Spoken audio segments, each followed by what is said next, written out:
There is no CFO in the world working in a major brand who's going to say, that's cool. I don't mind handing over billions of dollars every year, so I never know what happens to it. 5 years from now, everything that's in trade will go into retail media.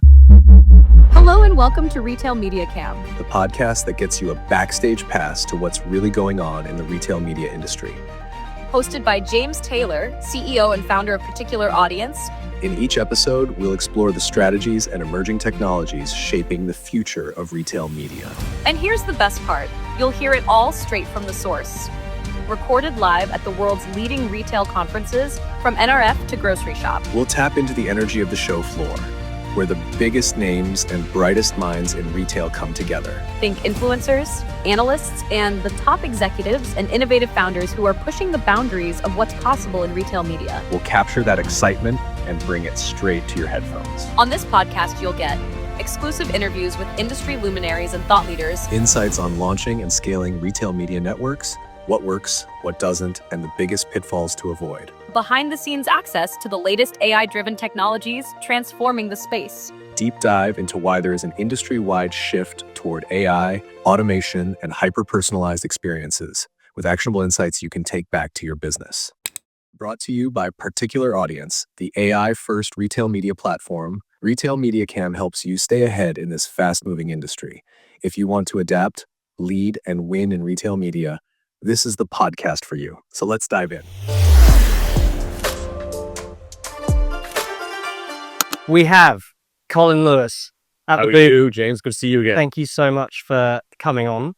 Yeah, I got my people to talk to your people, and here we are. And it's hard to nail down Colin Lewis at a conference. Yes, because I'm in bed the whole time in the hotel. Too shy to leave the room. It's the morning hangover breath. There's the struck. No, I was up at 7 this morning going, I should go back to bed. You jet lagged? A dreadful jet lag on day 2, feeling better today. Yeah. And no matter what, like it's only like 5 hours, but no matter what, you're like in the afternoon. So yeah, but good today, all good and ready and fired up for our podcast. And you travel a lot for conferences and events. Are you on a flight every month? I'd be on a flight every second week, if not every week, particularly between, kind of conference season and client meetings between September and December. So my longest flight was Auckland, Dubai, which was 17 and a half hours, by which time at the end of it, I was like crying. So before we talk about anything retail media, how do you optimize a flight? What's your... I used to work in the airline business. So flying is really, I don't even think about it. But there is a few things to think about beforehand. One is never, ever check in bags. That's like a number one thing you do not do. So the work starts a couple of months earlier that you buy clothes that you can fold and fit in a rollie and a thing on your back. That's the number one thing. Secondly, if you need to wash things, that they can be washed and dried pretty quickly if you need to do that. Non-iron required shirts, all that sort of stuff. Yeah. Always have one bag which has your passport and everything ready to go in it beforehand. So you never worry because it's always there. The other thing to do is, let's say there's a fast pass at the airport and something like that, and you're feeling a bit too cheap. No, always pay for the fast pass, because what you're doing is you're buying insurance and you're buying lack of nervousness. Yeah. And because I'm so used to flying, people are like, oh, it must be really awful flying. I'm like, it's not really. I don't even think about it. Yeah. And the only ones are the really long ones where you're like, get me off of this flight. Anything else, I don't even think about it. I arrive. Can you sleep on a flight? Not that well. Yeah. Like when I go my London-Dublin flights, I would arrive 30 minutes before the flight. Still get through everything fine. But everybody else is like, 4 hours beforehand. It's like... Well, there's a theory about that, I think. It's like airport theory. It's like you can always get there to your gate no matter what. Well, the ideal, and this is for our audience here, this is the ideal way to run everything if you're getting a lot of flights. The actual time you want to be is just when the aircraft is taking you off and you can run up the runway, catch on the thing, get onto your seat. That's the key. That's my sort of optimum behavior. Okay, and for anyone that doesn't know you, can you tell us about your background? Sure. The various, you've got your podcasts, you've got your consulting, you're affiliated with all sorts of unmade conference in Australia, through to various retail media networks.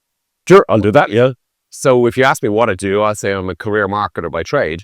But actually, that's over the last 5 years developed a new business wherein under the moniker of Retail Media Works, I work with brands to help them think through digital commerce and retail media. I also work with retailers to help them think through their startup or scale-up strategy, retail media, and I work with a great bunch of folks called Grace & Co. to go and do that because you can't really do it on your own. And the third thing I do is I write a lot and speak a lot on said topics. So I write a column for Internet Retailing every couple of months. I write every couple of weeks. I write for Unmade in Australia, but I also speak at conferences around the world. So I think it was 10 countries last year. I did a conference presentation at. I'm also lined up in the next 8 weeks to go to Bucharest in Romania and Istanbul to speak at a conference as well. So I have a lot of background in teaching and training as my kind of side hustle. I used to always, when I was in a full-time role, do a lot of training in the evenings to masters and marketing students. So the teaching and training and talking becomes quite natural if you've got 10 years of that experience beforehand. A lot of people get intimidated by speaking, but if you've done 10 to 15 years of training and teaching, it becomes quite natural because you can kind of read the audience and stuff. And this is a fast-moving space. The rate of change in retail media practices, technologies, organizational design, launches, relaunches. Who's doing stuff well? How are you keeping it ahead of the curve on it all? What's exciting? Well, what I'll do is I'll kind of take a step back and actually try to frame it for your audience that I had to think about this. So the first thing is, what year is this? Anybody, Colin, it's 2025. I'm like, no. What year is this really if you look at the history of other digital marketing techniques and other technology practices? So imagine it's 2006 and somebody's just told you about Google AdWords for the first time. Or imagine it's 2012, 2013 and somebody's talking to you about Facebook advertising. You'll kind of see it as this thing, but you won't be able to make the leap as to where it's going to go over the next few years. You'll just think it's AdWords or it's Facebook advertising. And that's kind of where we are with retail media. Whereby it's 2006 and somebody's just told you about Google AdWords. So retail media, however, is all of that, but concentrated in a very short period because the technologies are now in place. There's large companies now getting involved in it, the retailers and the big brands need to know about it. So this development is concertinaed in a very short period of time, which took 10 years to play out for AdWords and 5, 6, 7 years to play out for Facebook. So once you see all that, you can kind of see where we're going to go with retail media. There'll be a lot of development, a lot of people jumping on the bandwagon. And so when we talk about best practices and good stuff that we see elsewhere, we have to speak about it in two different contexts. One is, what are we seeing from the retailers and what are we seeing from the brands? So from the retailer side, you'll see the early adopters of setting up big retail media networks, the Walmarts and the Kroger's and Tesco's of this world. They've got through that initial phase and they're starting to kind of they got the initial traction of the first couple of years. And now they're like expanding the inventory out and they're kind of they've gone beyond the first initial growth spurt and they had to go to the next phase. I like to look at them and see what they're doing. And essentially, in all cases, they're adding in more inventory or they're taking inventory that previously used with the realm of trade marketing and bringing it into retail media. The consolidation of trade and retail, which we should come back to. Then if you take, say, the newer, if you will, guys coming through, and I think the examples of this, I'm thinking of the fast delivery people, your Noon Talabat in Dubai and the Gulf, your sort of Deliveroo's, Just Eats, and obviously Uber Eats, who were kind of the second level, second sort of wave, if you will, I should say. They started building their old tech stack and thinking of the world slightly differently and kind of building in so much more flexibility in terms of their model and arguably more innovative and fast moving than the retailers. Yeah. And then the third wave is now coming through, which is the smaller retailers trying to jump on the bandwagon and see what they kind of do with this. And as a subset of all of this, all of this is underpinned by the three major retail media, if you will, ad tech things: on-site, off-site, and in-store. And each of those also have their own dynamic applied directly to each of those three different things, the first, second, third generation. And on that, and you mentioned the networks that are trying to find growth and where to get that next growth spurt from. There's all the hype around in-store, there's all the hype around off-site, but the margin structure is very different to an on-site play and you've got connected TV and all of the other kind of narratives that are developing steam. Do you think any of the hype is overplayed from any of those, or is it just you have to have it all regardless because the marketing links? There's a little bit of hype across everything for sure. And part of the reason that's just the nature of business, it's the nature of sales pitch, the nature of persuasion. So I don't really have a problem with any of that. But if you take, say, offsite, that's really much more prevalent as a discussion point in the US, simply because of the scale of the market, different privacy rules, the power of the trade desk, all that sort of stuff. So that is seen as a bigger thing in this market here. Yeah, to a certain extent in the UK as well, you could argue that is the case. But in the other markets, it's barely taken off. It's a 2 or 3% thing. It's not a European retailer is afraid as soon as you start talking about clean rooms and PII, though. And even if the brands want them, it's too much like hard work. And that's fine. That's cool. The reason why, if you take, say, the in-store screens thing being, if you will, both hyped, but also probably more sort of grounded in the reality of how retailers think. So retailers have real estate, obviously, in store, and they're under pressure of sustainability to have a decent sustainability story. And so we've got all this cardboard every couple of weeks that's brought in and thrown out. So the digitization of the in-store experience, to me, is an absolute inevitability from a sustainability perspective. But also it's from this, let me try and, this is why I would say it's not hyped, is even if you look around here at the NRF and you look at some of the screens that are here, if you look at what they are, you're like, I can see where that is going to. I used to think screens in store were like doctors' waiting rooms, and it was just, some random thing. Whereas now if you apply a lens of how this could work creatively, it's kind of like the metaphor for me here is when somebody told you about TikTok for the first time, you were like, what? Dancing videos and, what are we talking about here? This is for losers. The expansion of edge cases, the use cases goes up. And so now TikTok is, I think it was 123% growth in terms of e-commerce sales last year, and just ahead of Temu and Shein and ahead of Amazon. Yeah.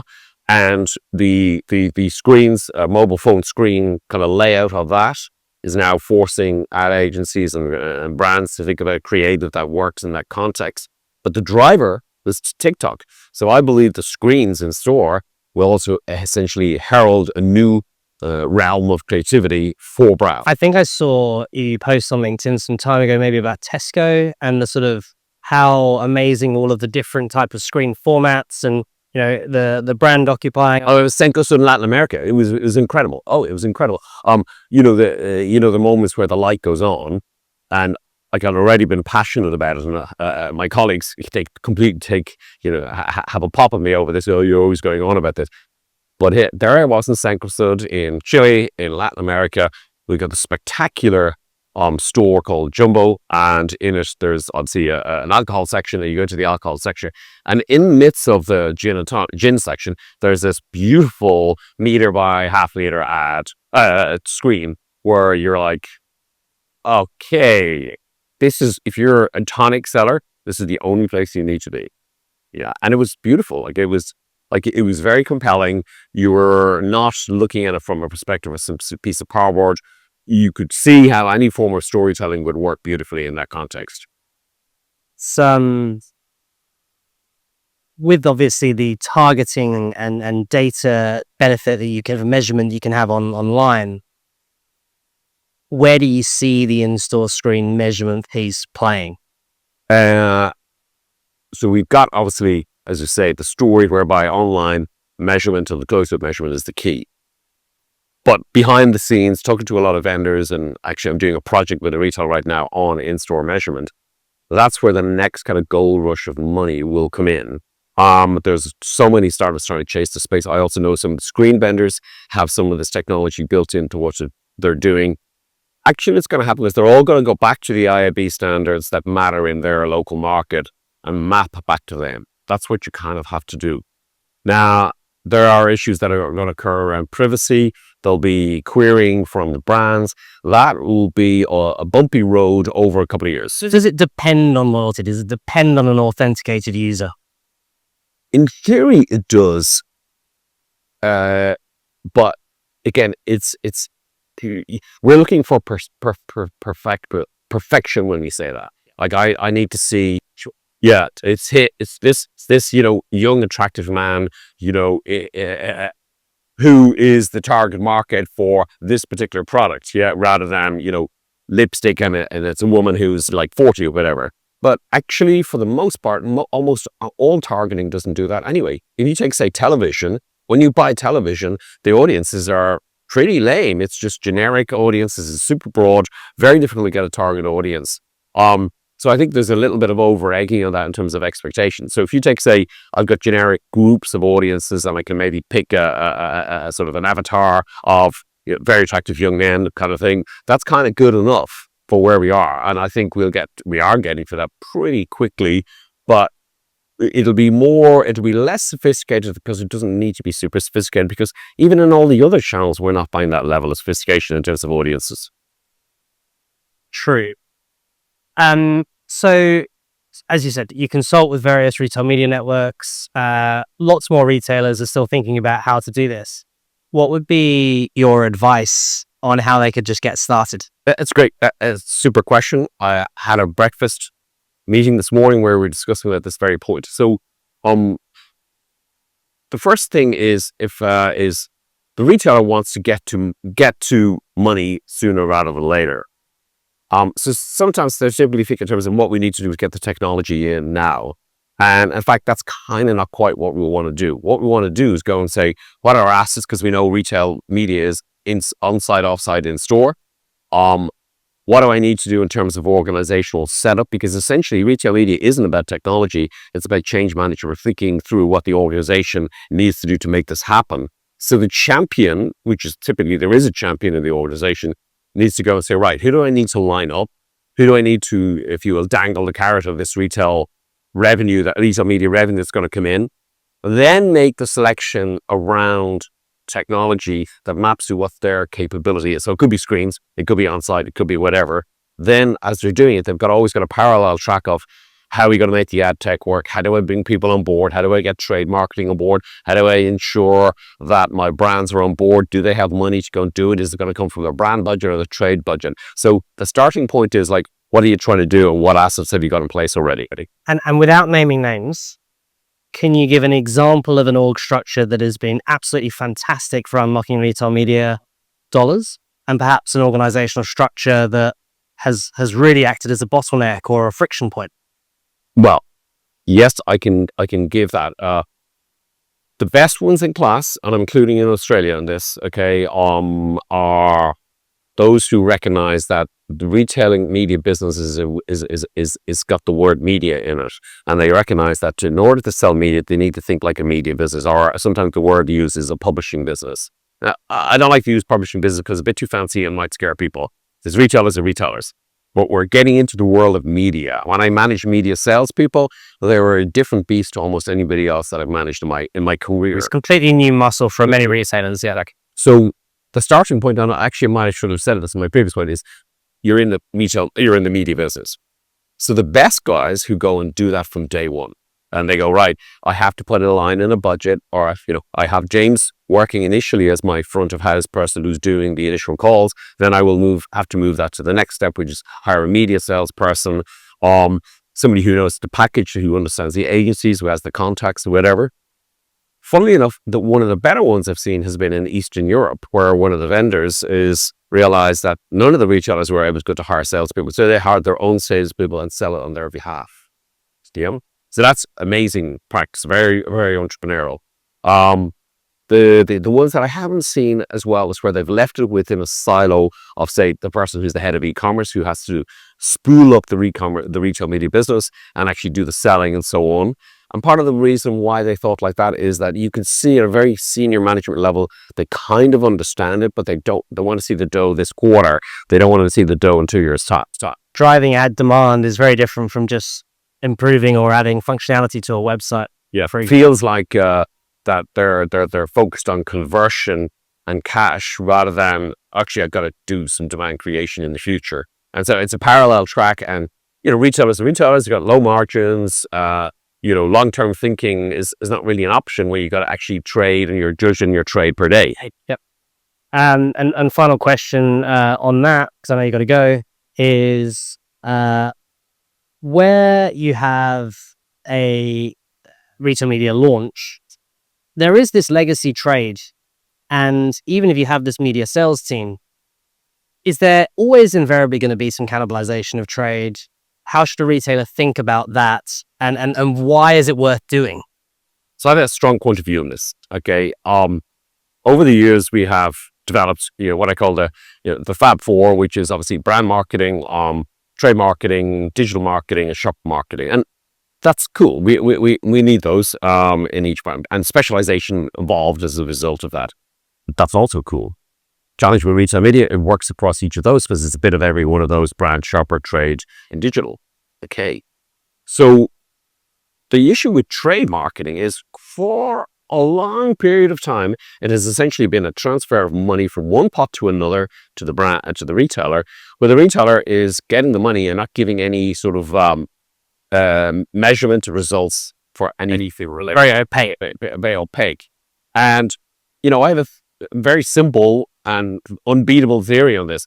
There is no CFO in the world working in a major brand who's going to say, that's cool, I don't mind handing over billions of dollars every year, so I never know what happens to it. That's just never going to happen. So 5 years from now, everything that's in trade will go into retail media. Because That is a strong. Yeah, it has to, because no supplier is going to say, take my money and do what you want with it. Now, they may actually allocate that pot like that a little bit more. Yeah, that's that pot for that, but this stuff, I really need the measurement on it. Because if we measure it through category and think it through category level, we're both going to develop.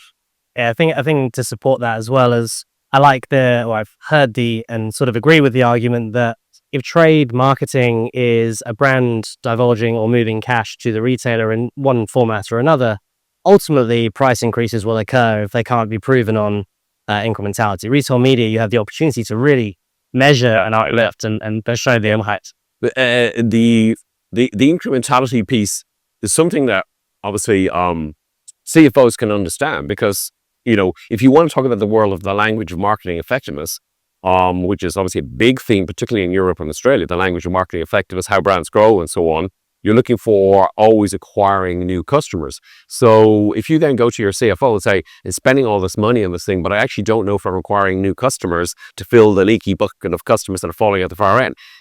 You can't even have training that maps out, because you're saying on one side, hey, I'm doing all this cool stuff around brand growth, but actually I'm also giving loads of money to the retailer and I have no proof of that. So that's why I say those two are not compatible statements. And so if you believe in the model of how brands grow, right, then those retailers or those brands will go to the brands and say, you need to be coming to me and tell me what the new stuff is, and have an open discussion on it, because we're okay if it's not new, but I just need to know. Okay. So how do people get in touch with you? What are you open to? Get in touch with me on Colin Lewis at, no, don't. Get in touch with me at Colin at Retail Media Works. And get in touch with me on LinkedIn. I do a lot of, every couple of days I do something on LinkedIn, and most of it's just in the moment, my ideas at the time, what I'm thinking of. So a lot of people come around to me, meet me around the world, and say we really get a lot from that. So ideally, if you could follow me on LinkedIn, so Colin at retailmedia.works, or get in touch with me on LinkedIn. I've got a big document coming out in a few weeks' time called the 7 Challenges for Retail Media in 2025. I know most of my themes, and are kind of some of the topics we just talked about here. I get around 50,000 downloads a year on it. I suggest you have a look at it when it comes out. It's my ideas. It's basically nobody else is paying for it. It's all objective thinking. I think you're going to love it when it comes out. Amazing. Thank you so much for coming to see us. No problem. Thank you. Thanks, Max. That's great. Thank you very much. Brought to you by Particular Audience, the AI-first retail media platform. Retail Media Cam helps you stay ahead in this fast-moving industry. Can we do my trademark shot? Yeah. Which is, you've got to point to the camera and go, Bruce Steele. Bruce Steele. Yeah, that's my trademark thing the whole time, yeah?